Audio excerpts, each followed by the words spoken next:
Well, we're here with Dr. LeBlanc from Palm Desert in California. Hi, Dr. LeBlanc. How are you doing? Fine, Helmut. How are you doing today? Not bad after Easter here. You know, had a good Easter going on. Dr. LeBlanc, tell us, you're a dentist. And yes, sir.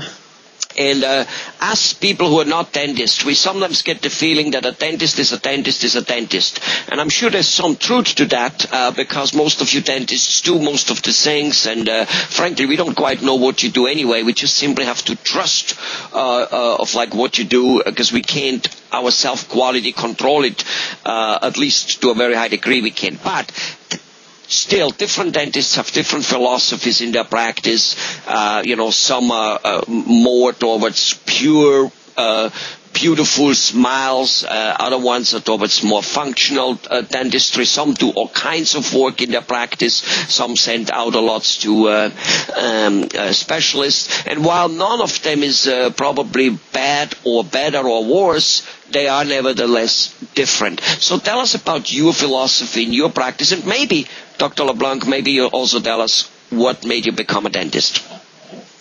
Well, Helmut, to the first thing you mentioned, dentistry is an art, a skill, and there are some that are better than others. There's some that pay more attention than others.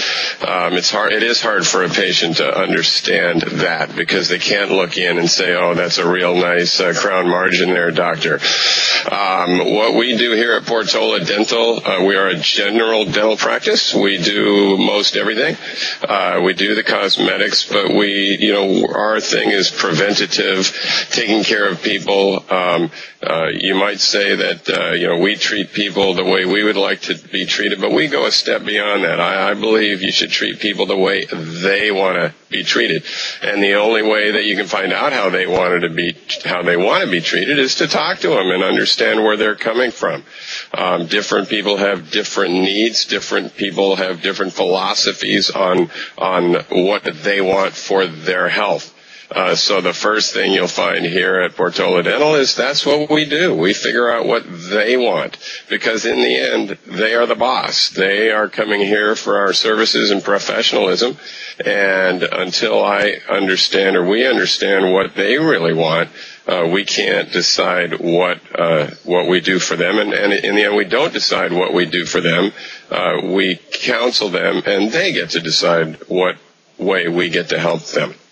So basically, you're not enforcing a Julia Roberts, Tom Cruise smile on everybody because that's not necessarily what they might find important. Just like not everybody finds a Mercedes or Maserati an important thing, whether they have the money or not. And then again, other people might want to have a Mercedes or Maserati when financially they have to really struggle for it. But so basically, if that's what they want, nobody should really tell them that they shouldn't try to go for it. Correct. Yeah, but at the same token, let's just say a person doesn't want to fix his gum disease because he feels that falls into the category of having a Mercedes or having a Toyota. Will you let him know that, no, that doesn't quite fall into that category. That more falls into the category of you living or not living down the road, or at least living with quite some danger of getting all kinds of other illnesses or not. And you'll be slightly more insistent to get them the functional dentistry. Basically, you will educate them till they understand. The way a parent, I guess, has to do it with his children.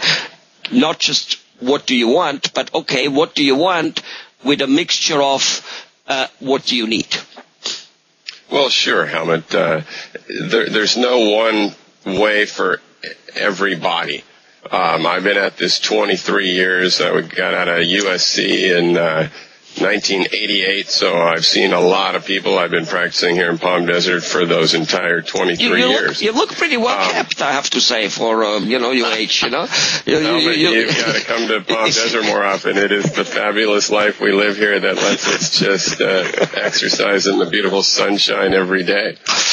But yes, I really never try and get on a soapbox to scare people. But yeah, they're putting things together where gum disease does have a systemic issue to it, where if it's really bad and the bacteria is getting into your system, it can affect the heart. They've talked about pregnancies, things and that. I don't like to scare people, but you know what? healthy teeth really enable you to live a fun life. When you go out to dinner with your family and friends, you don't want to be thinking, oh, gee, I can't smile, I can't chew, I am in pain. You just want to have fun. Sure. And we try and educate people on how they can be as healthy as they can possibly be. Sure. What made you becoming a dentist? Oh, Helmut, that's a long story, but I started thinking about it when I was 5 years old. Really? That early, huh? Yeah, and I've just, it just went through, and I did a lot of office observations as a teenager. And, fortunately, I was, my educational, prowess was good enough to do what I wanted to do, and here I am. Great. It's always amazing to me that people, well, maybe I knew it at 5-year-old. Maybe I did at least very early know that I wanted to become a mechanical machinery engineer. The only thing with me was the second I got my diploma, literally the second I got my diploma, well, give or take a month or two, I quit that profession never to be having touched it ever. And you're still at least you didn't go into dentistry, Helmut. Well, as you said, you have the Palm Desert life there. You don't seem to be doing too bad, and you seem to be enjoying it. Because as you at the beginning mentioned, I've definitely noticed that dentistry is one, and so are most professions, but I think in dentistry it becomes more clear is, yes, there is down to the millimeter technique, science, and how and what to do. But then there's that art because you see it.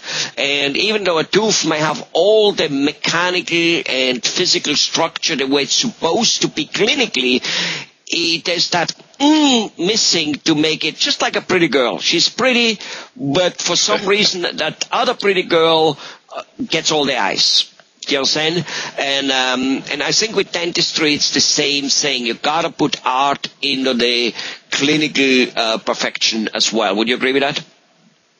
I would agree with that. It's an art form, and it takes a lot of practice, and you have to be, like everything else you mentioned, there's a lot of different professions where if you're into it and you enjoy it, of course you're going to do a better job at it. And of course we get paid for what we do. But, just the results, we dentists, because people can't really see what we do, we have to kind of sit back at the end of the day and say, boy, that was a pretty good day. Unless we're doing a cosmetic case, the people that we worked on that day, they don't really know. But I think after 23 years, if you would talk to all the patients that we've seen over that time, they just have a feeling when they come in our office, and it's from the time they call. We really have a caring staff. We go with referrals more than anything else, and it works out very well with us.